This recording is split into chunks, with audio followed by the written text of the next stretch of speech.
Hi! ఈరోజు potato fry చేద్దాం. So, potato fry మన బ్యాచిలర్స్‌కి చాలా ఈజీగా అయిపోతుంది. చాలామంది కష్టపడుతూ ఉంటారు కదా! ఏ కర్రీ వండాలి అది, ఇది అని బ్యాచిలర్స్‌కి. సో, ఈ పొటాటో అందుకనే ఈరోజు సెలెక్ట్ చేసుకున్నాను. సో, మీరు ఈ వీడియో చూడండి. చాలా సింపుల్, చాలా ఈజీగా అయిపోతుంది. సో, ఫస్ట్ పొటాటోలు తీసుకొని బాగా క్లీన్ చేసుకోండి. బాగా క్లీన్ చేసుకున్న తర్వాత పొటాటో పైనున్న తోలు మొత్తం తీసేసేయండి నీట్‌గా. సో, చిన్న చిన్న పీసెస్ అంత చిన్న చిన్న పీసెస్ చేస్తే టేస్ట్ చాలా బావుంటుంది. సో, అందుకని మీరు మొత్తం దాని తొక్కంతా తీసిన తర్వాత నీట్‌గా ఇలా కట్ చేసుకోండి.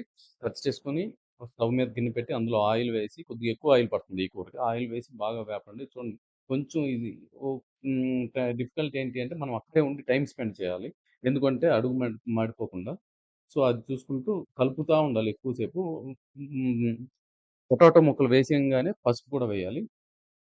వేసి బాగా కలుపుతూ ఉండాలి. అందుకే ఎవ్రీ మినిట్, ఎవ్రీ సెకండ్ దాన్ని అబ్జర్వ్ చేస్తుండాలి. లేదంటే మాడిపోతుంది.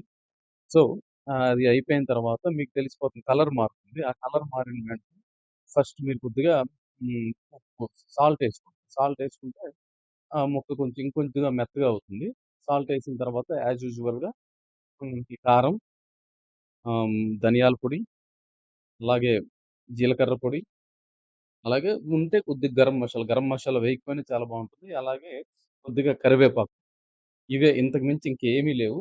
కొద్దిగా మీరు కలుపుకుంటూ వేడి వేడి రసంలో గాని తింటే, అన్నంలో కలుపుకొని వేడి వేడి రసంతో తింటే చాలా బావుంటుంది. నచ్చితే వీకే కిచెన్స్‌కి సబ్స్క్రైబ్ చేయండి, సపోర్ట్ చేయండి. Thank you.